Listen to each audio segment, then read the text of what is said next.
seems to be photographing the sky. We don't understand what it means.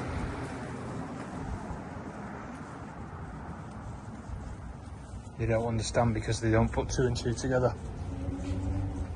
And even when they do, they come out with 5. You know what I mean? So, these are all the signs that keep coming to us daily.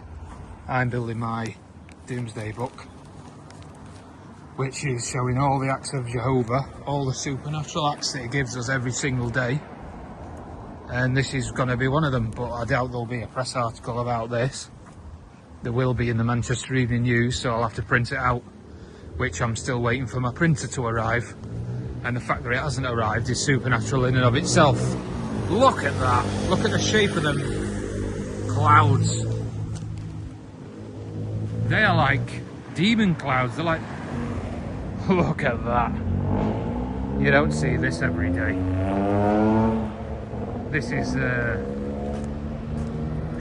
definitely supernatural. You can't deny it. There's no way that clouds can just be made like that. Look at that.